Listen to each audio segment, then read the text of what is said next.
नमस्कार दोस्तों, स्वागत है आप सभी का एक बार फिर से मेरे YouTube चैनल बायोलॉजी क्लासेस में। और आज हम करने वाले हैं प्रैक्टिस सेट फर्स्ट, जो कि हमारा वायरस के ऊपर है। और आज हम वायरस को कम्प्लीटली फिनिश कर लेंगे और कल हम फिर जीवाणु का दूसरा प्रैक्टिस सेट करेंगे। तो आइए ज़्यादा समय ना लेते हुए अब स्टार्ट करते हैं अपना वायरस के ऊपर का फर्स्ट प्रैक्टिस सेट।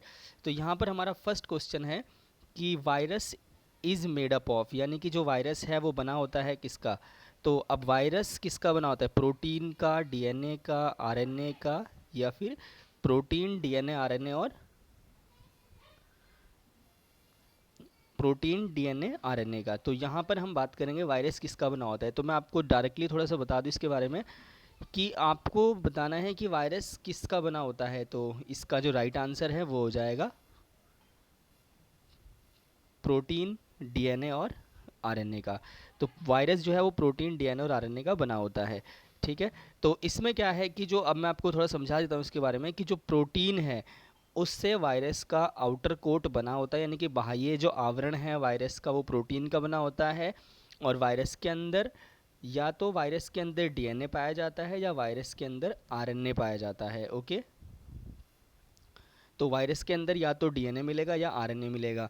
दोनों डीएनए आरएनए वायरस के अंदर एक साथ नहीं मिलेंगे। तो यहाँ पर इसका एक्सप्लेनेशन दिया हुआ है कि वायरस जो है डीएनए आरएनए प्रोटीन के बने होते हैं और ये एक ऑब्लिगेट पैरासाइट होता है। ठीक है। अकोशिकीय होते हैं, यानी कोशिका के नहीं बने होते। तो इस तरह से हमें याद रखना है कि जो वायरस है वो प्रोटीन का, डीएनए का और आरएनए का बना होता है। या तो वायरस में सिर्फ डीएनए होगा या फिर सिर्फ आरएनए होगा। तो आइए बात करते हैं अपने अगले क्वेश्चन की। तो अगला क्वेश्चन है हमारा कि जो चेचक का कारण है, चेचक का कारण वेरियोला, एडीज, कॉक्सिला या फिर फैंसीसेला वायरस। तो यहाँ पर हमें बताना है कि इसका राइट आंसर क्या है। तो चेचक का जो हमारा राइट आंसर है वो हो जाता है हमारा वेरिएला, वेरियोला वायरस। ओके। तो वेरियोला वायरस हमारा राइट आंसर है।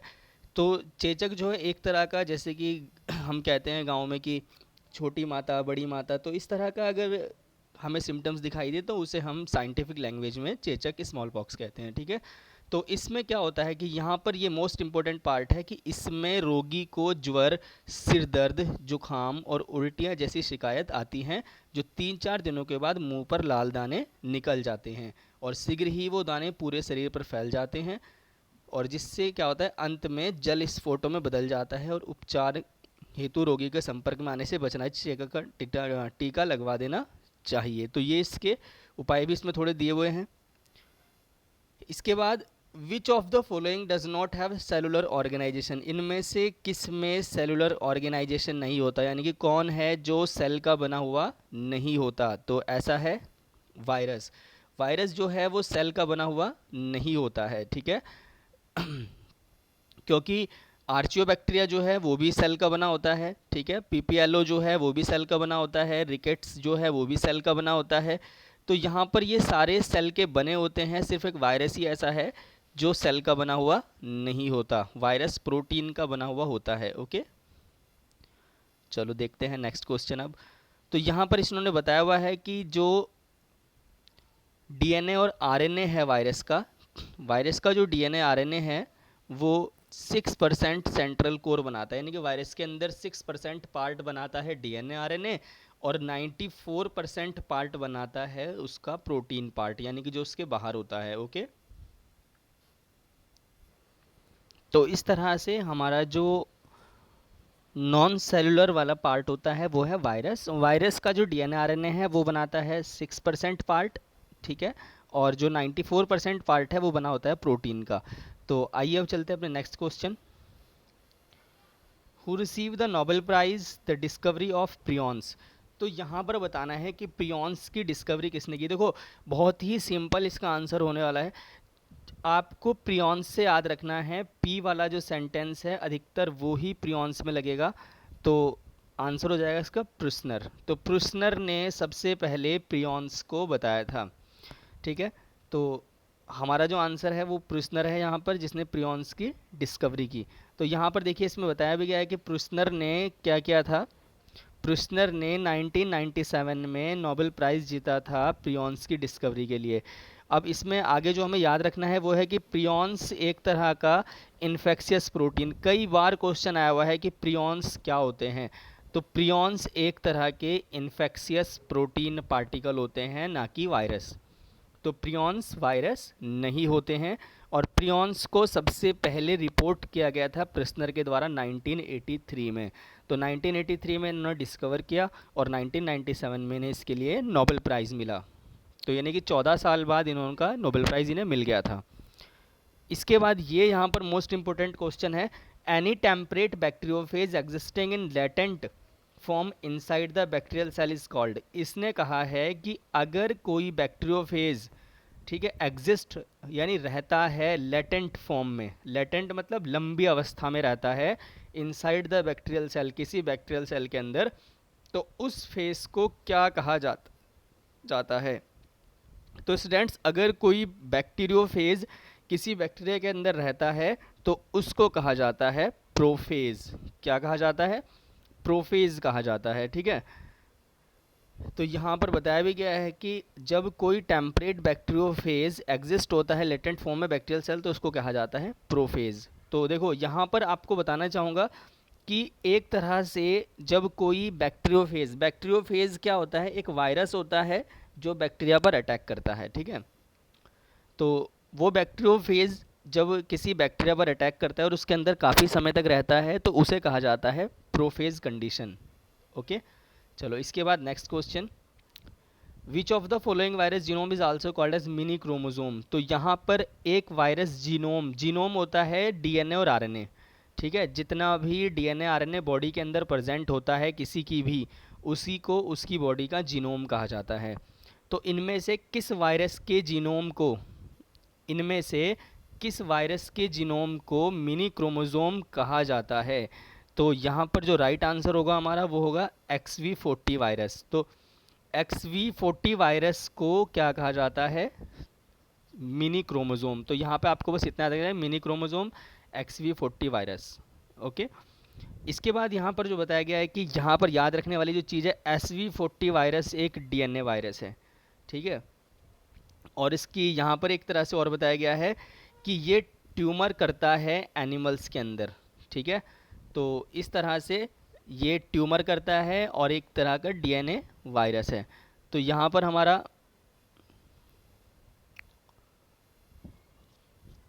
नेक्स्ट क्वेश्चन जो है वो है कि ए वायरस इन्फेक्टिंग ए बैक्टीरियम, जब एक वायरस इन्फेक्ट करता है बैक्टीरिया को तो उसको क्या कहा जाता है? यानी कि जब एक वायरस बैक्टीरिया को इन्फेक्ट करता है उसको क्या कहते हैं? प्लाज्मिड, बैक्टीरियोफेज, बैक्टीरियल डीएनए या बैक्टीरियल आरएनए। तो स्टूडेंट्स, मैंने भी आपको बताया था कि जब वायरस इफेक्ट करता है, जब वायरस इफेक्ट करता है किसी बैक्टीरिया को, तो उसको कहा जाता है बैक्टीरियोफेज, ठीक है। जीवाणुभोजी, जीवाणु का भोजन करने वाला विषाणु कहलाता है जीवाणु भोजी। चलो आगे, ये मैंने आपको समझा दिया है सारा। यहाँ पर एक देखने वाली चीज़ है, यहाँ पे आप याद रखेंगे कि जो बैक्टीरियोफेज है consist of DNA and protein. ये मोस्ट इम्पोर्टेंट पार्ट मैंने आपको बताया कि बैक्टीरियोफेज के अंदर डीएनए मिलता है, ना कि आरएनए। तो यहाँ से क्वेश्चन क्लियर हो गया कि बैक्टीरियोफेज के अंदर क्या मिलता है? डीएनए मिलता है। अब नेक्स्ट क्वेश्चन हमारा बहुत इंपॉर्टेंट होने वाला है, a substance by the host in response to viral infection.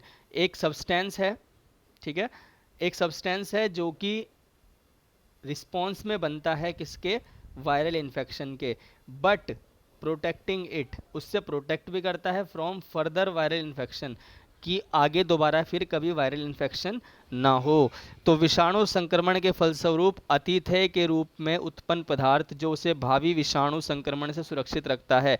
तो इसका सिंपल डायरेक्ट आपको याद रखना है, जिस तरह जीवाणु के प्रति एंटीबायोटिक काम करती है, उसी एंटीबॉडी बनती है, कवक के प्रति एंटीबॉडी बनती है, उसी तरह विषाणु के जब इन्फेक्शन होता है बॉडी में तो उसके प्रति बनता है इंटरफेरॉन। तो विषाणु के संक्रमण के अगेंस्ट जब कुछ बनता है तो उसे कहा जाता है इंटरफेरॉन। इंटरफेरॉन आजकल जो कोरोना वायरस चल रहा है उसमें भी हमारी बॉडी में इंटरफेरॉन बनता है जब हम कोविशील्ड वैक्सीन लगवाते हैं तब।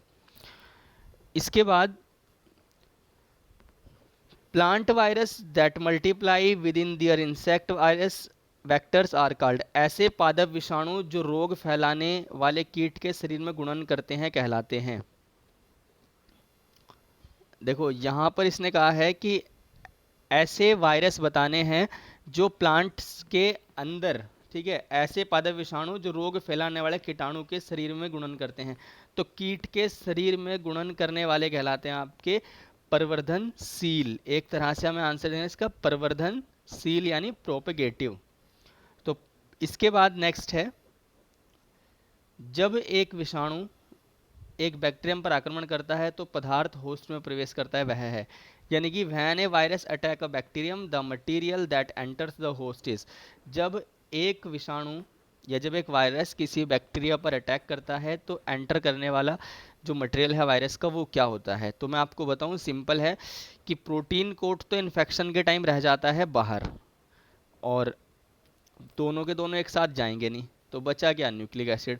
तो न्यूक्लिक एसिड है जो वायरस के इन्फेक्शन के टाइम बॉडी के अंदर जाता है होस्ट की। तो वायरस का होस्ट वो होता है जिस पर वायरस अटैक करता है। Okay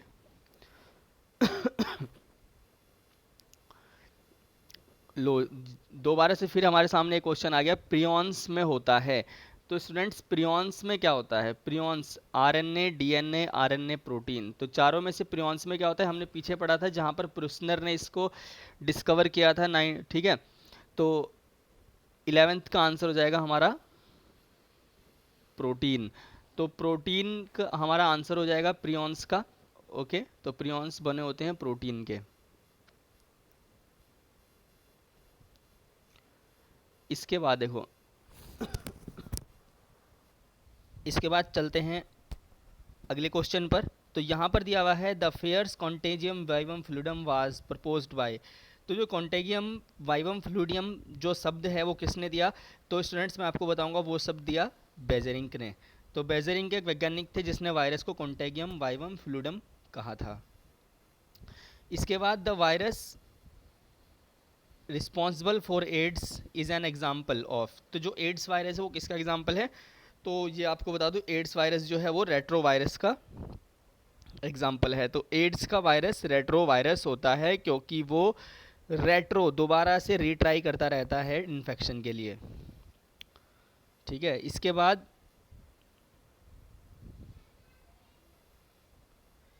plant virus first crystallised by, विषाणु जो प्लांट विषाणु है यानी पादप विषाणु सबसे पहले क्रिस्टलाइज किसने किया था, तो ये किया था किसने, स्टैनले ने। तो इसको स्टैनले ने क्रिस्टलाइज किया। इसके बाद साइनोफाजेस, सॉरी एक मिनट, इसके बाद cyanophages from India were discovered for the first time. India में साइनोफेजेस की खोज किसने की, तो साइनोफेजेस हमारे वो वायरस होते हैं स्टूडेंट्स, साइनोफेजेस हमारे वो वायरस होते हैं जो साइनोबैक्टीरिया पर अटैक करते हैं। ठीक है, जो किस पर अटैक करते हैं, साइनोबैक्टीरिया पर। तो इंडिया में इसकी डिस्कवरी किसने की, तो इंडिया में इसकी डिस्कवरी की ओपी अयंगर। तो इंडिया में इसकी डिस्कवरी जो की वो की RN. Singh and PL. Singh ने। ओके, इसके बाद है साइनोफाजेस वाज वेयर डिस्कवर्ड बाय। तो साइनोफेजेस को डिस्कवर किया सैफरमैन एंड मॉरिस ने। तो साइनोफाजेस हमारे वो वायरस होते हैं जिन वायरस से क्या होता है, साइनोबैक्टीरिया पर अटैक होता है। साइनोबैक्टीरिया को ब्लू ग्रीन एल्गी भी कहा जाता है। इसके बाद है हमारा नेक्स्ट क्वेश्चन, साइनोफाजेस के एग्जाम्पल याद रखना, LPP1 और N1, ये दोनों साइनोफाजेस के एग्जाम्पल हैं। इसके बाद the viral capsid is made up of, viral capsid किसका बना होता है, तो यहाँ पर आंसर भी आपको दिख रहा है, आंसर सी, यानी प्रोटीन का बना होता है वायरस का जो कैप्सिड है। तो वायरस का कैप्सिड बना होता है प्रोटीन का, ये मैंने आपको स्टार्टिंग में ही बताया था। अब इसके बाद है क्वेश्चन कि रेट्रो वायरस में जो अनुवांशिक पदार्थ है वो क्या होता है, तो रेट्रो वायरस में अनुवांशिक पदार्थ होता है आपका सिंगल स्ट्रैंडेड आरएनए, यानी कि एड्स वायरस के अंदर सिंगल स्ट्रैंडेड आरएनए प्रेजेंट होता है। तो एड्स वायरस के अंदर सिंगल स्ट्रैंडेड आरएनए प्रेजेंट होता है। इसके बाद बैक्टीरियोफेज में एक एंजाइम पाया जाता है। अब बैक्टीरियोफेज में एंजाइम कौन सा पाया जाएगा, अब ये देखने वाली बात है। तो बैक्टीरियोफेज में जो एंजाइम पाया जाता है स्टूडेंट्स, वो एंजाइम होता है लाइसोजाइम। क्योंकि बैक्टीरियोफेज में लाइसोजाइम इसलिए पाया जाएगा क्योंकि लाइसोजाइम्स क्या होता है, बैक्टीरिया की सेल वॉल को तोड़ देता है। तो बैक्टीरिया को इन्फेक्ट करना है तो बैक्टीरिया की सेल वॉल को तोड़ देगा, ठीक है। तो इसीलिए लाइसोजाइम एंजाइम बैक्टीरियोफेज के अंदर पाया जाता है। देखो लाइसोजाइम जो है एन एसिटिल म्यूरेमिक ग्लिसरॉल्डिहाइड को, हाइड्रोलेज को क्या कर देता है, तोड़ देता है, ठीक है। इसके बाद विषाणु जो साइनोफेज विषाणु जो आक्रमित करता है, तो साइनोफेज किसको आक्रमण करेगा, ब्लू ग्रीन एल्गी को इन्फेक्ट करेगा, क्योंकि ब्लू ग्रीन एल्गी को ही क्या कहते हैं, ब्लू ग्रीन एल्गी को ही साइनोबैक्टीरिया कहते हैं। तो ब्लू ग्रीन एल्गी को साइनोबैक्टीरिया कहते हैं, इसीलिए ये इस पर साइनोबैक्टीरिया पर इफेक्ट करेगा। इसके बाद कुंडलित और संकुचनशील आच्छद पाया जाता है। तो कुंडलित और संकुचनशील आच्छद किस में पाया जाता है, तो ये पाया जाता है हमारा बैक्टीरियोफेज में। तो बैक्टीरियोफेज में मिलता है हमारा helical contractile sheath. Helical contractile sheath जीवाणुभोजी में पाया जाता है। इसके बाद है नेक्स्ट क्वेश्चन, एक टी श्रेणी का जीवाणुभोजी पहचाना जाता है। तो जो हमारा टी श्रेणी का जो जीवाणुभोजी है वो क्या, तो स्टूडेंट्स यहाँ पर मैं आपको बताना चाहूँगा जो टी श्रेणी के जीवाणुभोजी होते हैं वो टैडपोल शेप के होते हैं, ओके। तो टैडपोल शेप के होते हैं। इसके बाद विषाणु में उपस्थित होता है। तो यहाँ पर आंसर आप ही को करना है कि जैसे मैंने आपको बताया था कि फर्स्ट क्वेश्चन में ही इसका आंसर, तो यहाँ पर हो जाएगा, यहाँ पर हो जाएगा हमारा ऑप्शन सी, या तो आरएनए या डीएनए। इसके बाद बात करते हैं निम्न में से कौन सी बीमारी विषाणुओं के द्वारा होती है। तो कौन सी बीमारी विषाणुओं के द्वारा होती है, देखो मलेरिया प्लाज्मोडियम के द्वारा होता है, लिप्रोसी बैक्टीरिया के द्वारा होती है, टीबी बैक्टीरिया के द्वारा होती है, बचा क्या, पोलियो। तो पोलियो होता है वायरस के द्वारा, ठीक है। इसके बाद ये विच one of the following of viral strain causes bird flu. तो बर्ड फ्लू कौन करता है, तो आपको याद रखना है H5N1 ये बर्ड फ्लू कॉज करता है। और यहाँ पर इसको थोड़ा सा समझना भी है कि जो हमारा एक तरह से ऑर्थोमिक्सोविरिडी कुल का जो ये वायरस है, ठीक है, ऑर्थोमिक्सोविरिडी कुल का जो वायरस है, ठीक है, और इस वायरस को एवियन फ्लू वायरस भी कहते हैं और avian influenza type A flu virus भी कहते हैं। और इसके 16H और 9N यानी कि 16H और 9N उप प्रकार मिलते हैं। और ये वायरस जो है 144, ये वायरस 144 अलग अलग संयोजन बनाता है और उसी में से एक संयोजन जो है H5N1 बर्ड फ्लू का कारण होता है। इसके बाद क्वेश्चन है कि विच one of the following is called jokers of microbiologist park. तो माइक्रोबायोलॉजिकल पार्क का जोकर कौन कहलाता है, तो माइक्रोबायोलॉजिकल पार्क का जोकर जो है वो कहते हैं हम ऑप्शन सी, माइकोप्लाज्मा को हम माइक्रोबायोलॉजिकल पार्क का जोकर कहते हैं। इसके बाद है किसके जवाब में इंटरफेरॉन संश्लेषित होता है, interferon are synthesise in response to, किसके रिस्पॉन्स में ये मैंने बताया था। तो इसका आंसर हो जाएगा ऑप्शन सी, वायरस।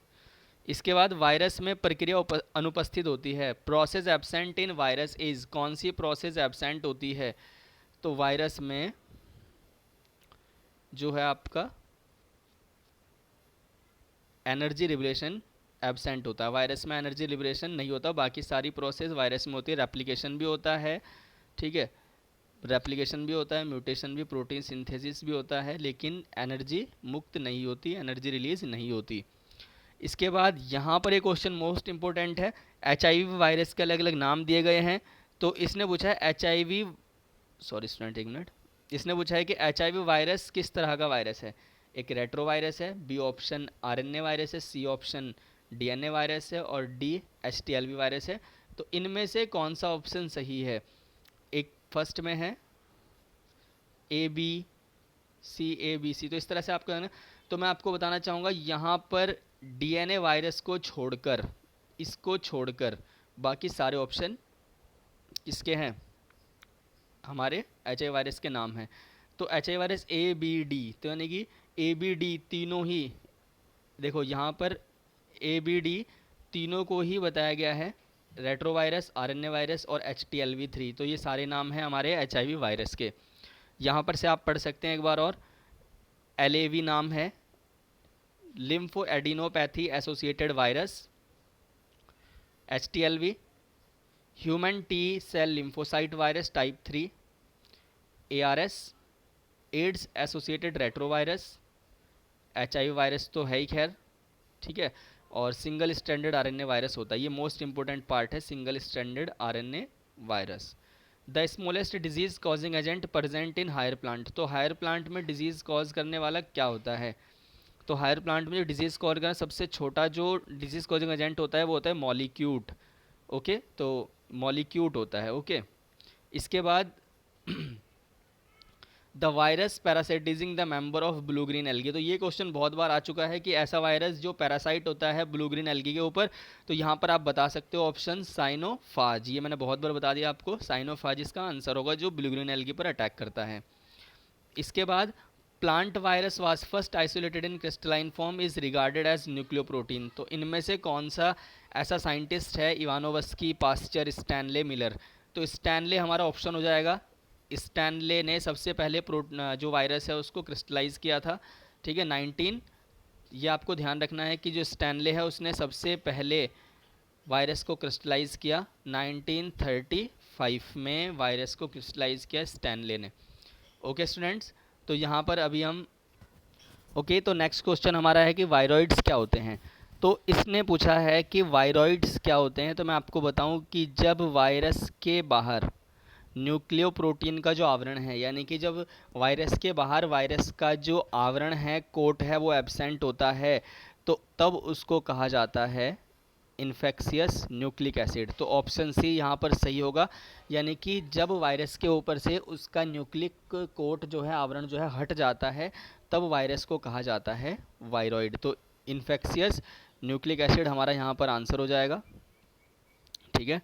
इसके बाद यहाँ पर यह भी बताया गया है कि 1971 में टियोडाइनर ने न्यूक्लिक एसिड से बने अणु वायरॉइड का नाम दिया, तो 1971, ये आपको याद रखना है कि 1971 में किसने, टियोडाइनर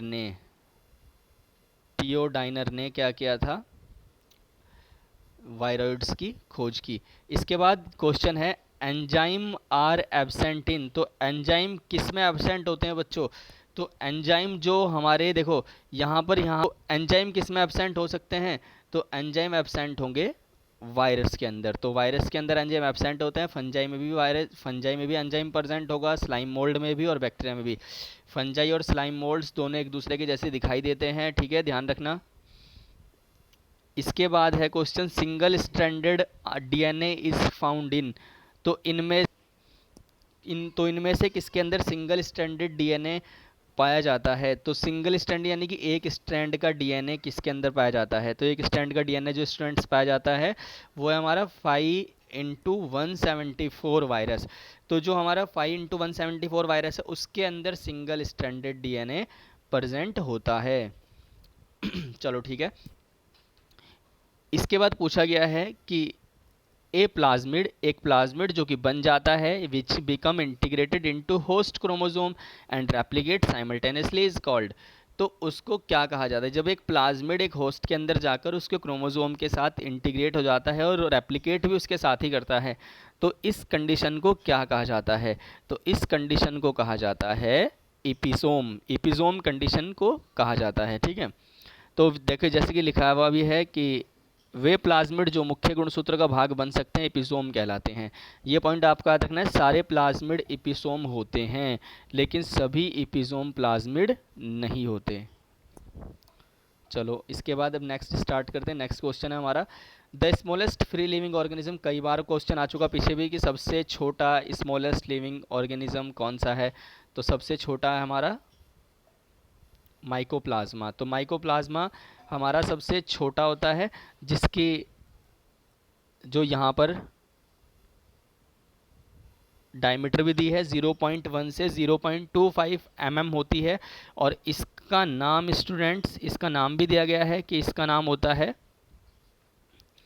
PPLO, यानी कि ल्यूरोनिमोनिया लाइक ऑर्गेनिज्म। PPLO इसका शॉर्ट मतलब कि शॉर्ट में नाम होता है, और वैसे से हुआ था ल्यूरोनिमोनिया लाइक ऑर्गेनिज्म। ठीक है, तो सबसे पहले क्या हुआ था कि सबसे पहले नोकार्ड और रॉक्स ने PPLO के बारे में बताया था। ठीक है, तो यहाँ पर एक बात और आपको याद रखनी है कि जो हमारी international committee of nomenclature of bacteria ने इसे बैक्टीरिया से अलग मॉलिक्यूट वर्ग में रखा। तो जो आपने पीछे अभी हायर प्लांट्स में देखा था उसको मॉलिक्यूट कहते हैं। ठीक है, सबसे छोटा होता है जो, अभी पीछे क्वेश्चन गया था आपका एक, तो international committee of nomenclature of bacteria ने इसे बैक्टीरिया से अलग मॉलिक्यूट वर्ग में रखा, जिसके अंतर्गत दो वंश माइकोप्लाज्मा, देखो यहाँ पर दो वंश आए थे, माइकोप्लाज्मा और एकोलीप्लाज्मा। तो यहाँ पर याद रखने वाली बात यह है कि आपको याद रखना है कि एक माइकोप्लाज्मा होता है और एक होता है एकोलीप्लाज्मा, दोनों मॉलिक्यूट के अंदर आते हैं। सबसे पहले माइकोप्लाज्मा को रॉक्स और नोकार्ड ने बताया था। ठीक है, और 1966 में यहाँ पर क्या हुआ था, international committee of nomenclature of bacteria ने इन्हें दो वर्ग में रखा। ठीक है, सॉरी मॉलिक्यूट वर्ग में रखा, जहाँ पर इनको दो भागों में डिवाइड कर दिया गया।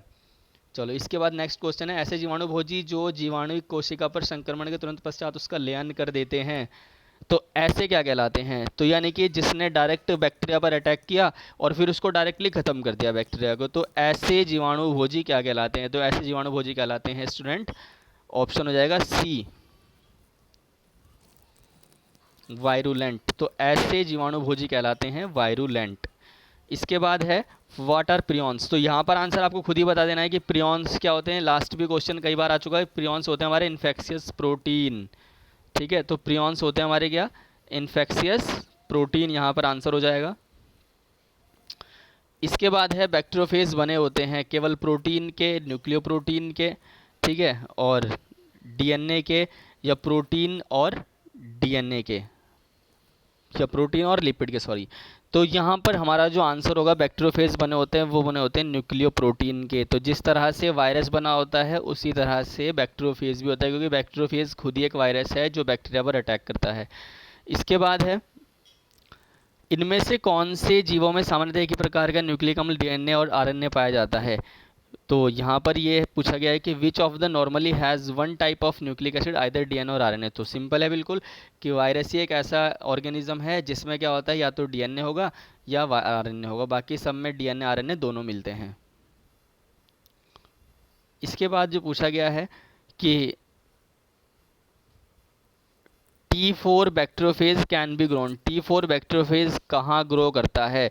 तो T4 यहाँ पे इसने कहा है कि जो ई कोलाई आंत में पाए जाते हैं, यानी कोलन रीजन में पाए जाते हैं, लार्ज इंटेस्टाइन का भाग होता है कोलन, ठीक है, और in the artificial treatment medium, या फिर हम इसको कृत्रिम उपचार वाले माध्यम में भी उगा सकते हैं। तो इसका आंसर जो होगा वो क्या हो जाएगा? इसका आंसर स्टूडेंट सी। तो सी आंसर इसका हो जाएगा, दोनों में ही हम इसको उगा सकते हैं। इसके बाद है T4 plasmid of bacteria after removing tumour inducing gene is called. तो इसने कहा है कि जब T4 प्लाज्मिड ऑफ बैक्टीरिया, यानी कि बैक्टीरिया का जो T4 प्लाज्मिड है, जब वो रिमूव कर देता है किसको, जब वो रिमूव कर देता है ट्यूमर इंड्यूसिंग जीन को, तो तब उस प्लाज्मिड को क्या कहा जाता है? तो स्टूडेंट्स तब उस प्लाज्मिड को कहा जाता है TDNA।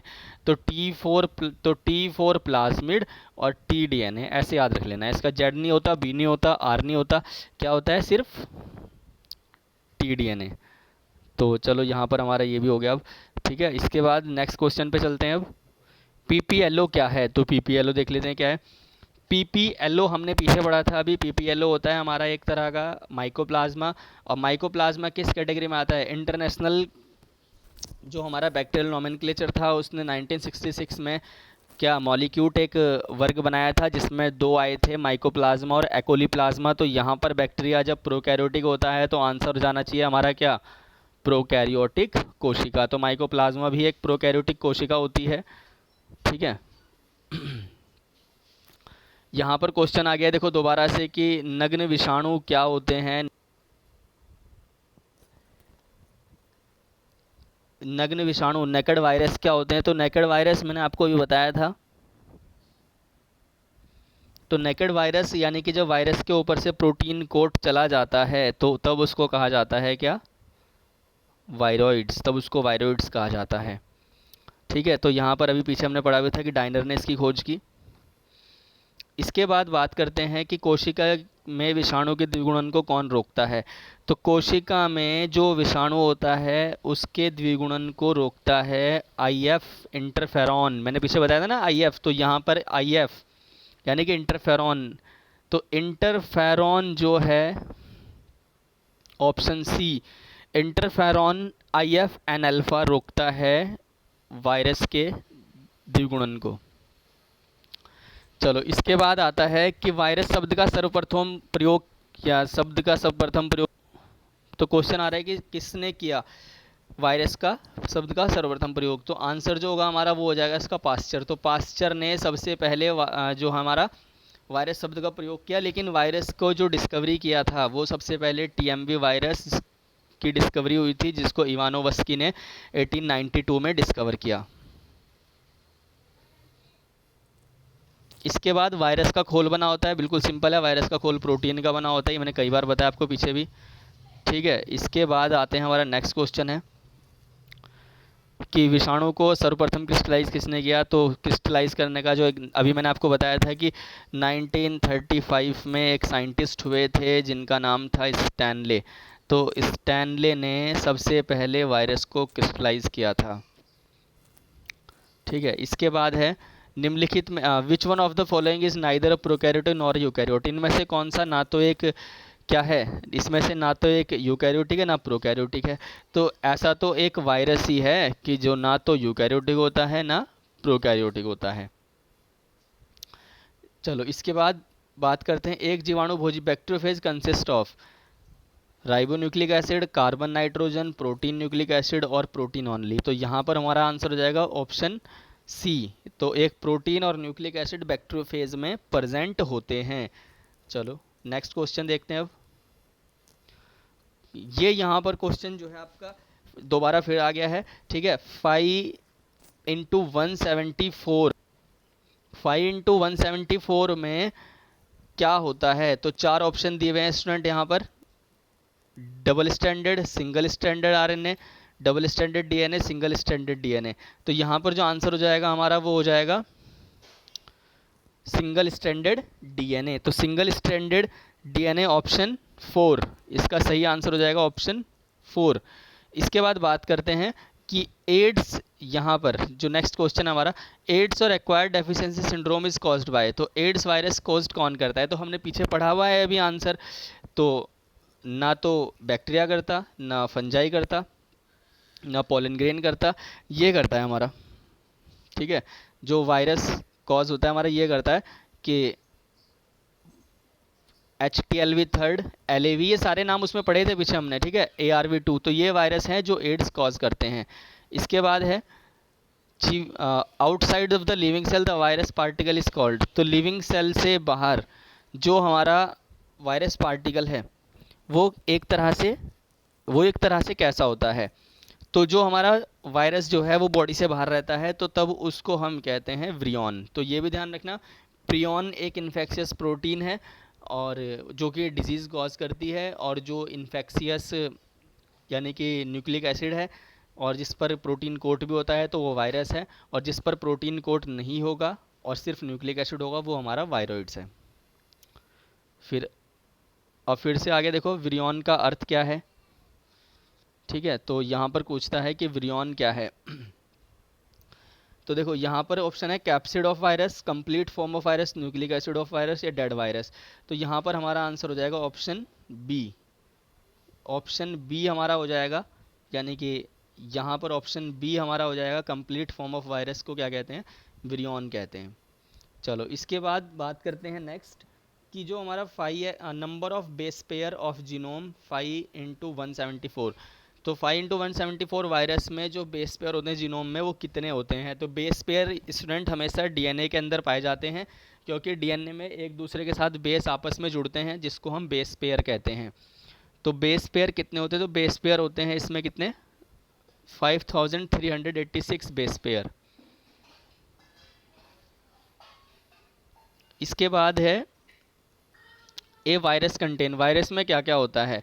तो वायरस में एक डीएनए, आरएनए, प्रोटीन ओनली या प्रोटीन और न्यूक्लिक एसिड। तो आपको मैंने बताया हुआ है कि यहाँ पर जो हमारा आंसर हो जाएगा प्रोटीन और न्यूक्लिक एसिड। तो वायरस तो आप सभी का ऐसा क्लियर हो जाएगा आज कि वायरस से एक भी क्वेश्चन नहीं बचेगा, ठीक है। इसके बाद है निम्नलिखित में से कौन सा कथन सत्य है? Which one of the following statement is true? इनमें से कौन सा स्टेटमेंट ट्रू है? In a virus the protein coat is made up of capsomere. बिल्कुल सही है। अब जब कैप्सिड, जो वायरस का बाहर का कोट होता है वो कैप्सिड कहते हैं उसको, और कैप्सिड जो है वो स्मॉल स्मॉल कैप्सोमियर का बना होता है। तो कैप्सिड जो है वो कैप्सोमियर का बना होता है, तो ये सही है बिल्कुल, ठीक है। इसके बाद बात करते हैं नेक्स्ट की। तो virus can multiply in dead cell. Virus जो है डेड सेल में जो मल्टीप्लाई हो सकता है। तीसरा है virus have either their own protein synthesis. Virus में अपना प्रोटीन सिंथेसिस सिस्टम होता है। चौथा है virus are made up of protein and. तो सब चीज़ सही है इसकी, ठीक है। तो यहाँ पर जो हम देख रहे हैं सारे ऑप्शन, मतलब सॉरी, यहाँ पर पूछा गया है कि कौन सा कथन सत्य है। तो कौन सा कथन सत्य है? तो हमारा फर्स्ट आंसर ही सही हो जाएगा कि वायरस जो है वो प्रोटीन कोट कैप्सोमियर का बना होता है। ओके, सॉरी स्टूडेंट, वो क्वेश्चन में डिफ़िकल्टी आई है थोड़ी देखने में। तो यहाँ पर हमारा आंसर हो जाएगा ए। इसके बाद बात करते हैं बैक्टीरियोफेज जीवाणुभोजी। तो बैक्टीरियोफेज जीवाणुभोजी क्या है? तो एक तरह से ये इसका आंसर हो जाएगा ऑप्शन बी। तो वायरस जो है जो बैक्टीरिया को इन्फेक्ट करता है उसे कहते हैं हम जीवाणुभोजी। इसके बाद है कि proteinaceous infectious particle which lack nucleic acid are known as. तो प्रोटीन इन्फेक्शियस होते हैं हमारे कौन? प्रियॉन्स। तो प्रियॉन्स हमारे प्रोटीन इन्फेक्शियस एजेंट होते हैं। इसके बाद है सबसे सूक्ष्म प्रोटीन युक्त संक्रमण करने वाला कण कौन सा है? तो ऐसा कौन सा पार्टिकल है जो सबसे छोटा होता है और बीमारी करता है, ठीक है। तो यहाँ पर हमें ध्यान रखना है सबसे छोटे की बात कर रहा है, तो सबसे छोटा हमारा हो जाएगा इसका आंसर प्रियॉन्स। तो प्रियॉन्स हमारे सबसे स्मॉलेस्ट प्रोटीनेशियस, प्रोटीन वर्ड आ गया ना बच्चों, देखो प्रोटीन वर्ड आ गया, तो प्रोटीन वर्ड का मतलब प्रोटीनेशियस यानी प्रियॉन्स पे जाएगा आंसर, ठीक है। इसके बाद है when a virus attack the bacterium. जब एक वायरस अटैक करता है बैक्टीरियम, तो material that enter the host cell. तो जब मटेरियल एंटर करता है होस्ट सेल में, तो वो एंटर करने वाला मटेरियल होता है आपका न्यूक्लिक एसिड। बाकी सारी चीज़ें बाहर रह जाती हैं, प्रोटीन कोट बाहर रह जाता है, प्रोटीन कोट बाहर रह जाता है यार, ठीक है। दोनों का तो ऑप्शन होगा ही नहीं, तो नॉन ऑफ दीज भी इसका आंसर नहीं होगा। तो इसका आंसर जो हो जाएगा वो हो जाएगा न्यूक्लिक एसिड, ठीक है। इसके बाद बात करते हैं कि निम्नलिखित में से कौन सा ना तो, अब ये फिर आ गया दोबारा, तो ऐसा है हमारा टीएमवी वायरस जो ना तो यूकैरियोटिक है ना प्रोकैरियोटिक है।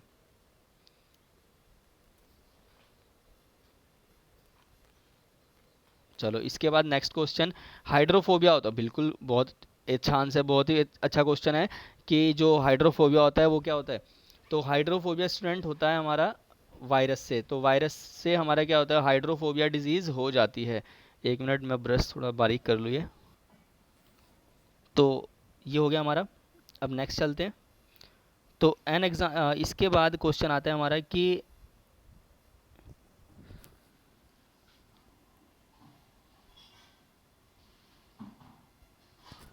सॉरी, इसके बाद हमारा क्वेश्चन आता है कि एक एंटीवायरल सब्सटेंस जो कि प्रिवेंट करता है वायरस को सेल के अंदर बनने से, तो वो हमने पीछे भी पढ़ा था, उसका आंसर हो जाएगा हमारा क्या? इसका आंसर हो जाएगा हमारा इंटरफेरॉन। तो यहाँ पर इंटरफेरॉन इसका आंसर हो जाएगा, तो इन्होंने यहाँ पर मिस्टेक से दिया हुआ है, तो आप इसको सही कर लेंगे, ये हो जाएगा ऑप्शन डी, ठीक है। इसके बाद पादप विषाणु का उदाहरण। तो पादप विषाणु का उदाहरण डायरेक्टली सबको पता है, पादप विषाणु जो होता है हमारा टीएमवी। तो पादप विषाणु हमारा होता है टीएमवी, ओके।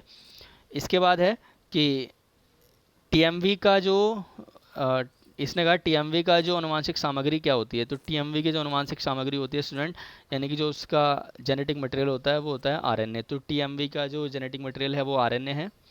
तो यहाँ पर आज हमारा जो वायरस का प्रैक्टिस सेट था वो फिनिश हुआ, ठीक है। तो इसी तरह से अब हम क्या करेंगे, आगे भी जीवाणु का, और इस बार जीवाणु जो हम करेंगे तो उसमें मैं क्वेश्चंस जो है और बेहतर तरीके से बताऊंगा, क्योंकि वो जो विषाणु है, ठीक है, ये विषाणु आज हमारा प्रैक्टिस सेट 1 था, तो विषाणु आज हमने ख़त्म कर लिया और अब हम कल करेंगे जीवाणु। तो जुड़े रहिए हमारे चैनल के साथ। अगर आपको वीडियो मेरा पसंद आया हो तो लाइक करें, कमेंट करें, ठीक है, और इसे अपने फ्रेंड्स के साथ शेयर करें ताकि वो सब भी इसको देख सकें। ओके स्टूडेंट्स, मिलते हैं नेक्स्ट वीडियो में।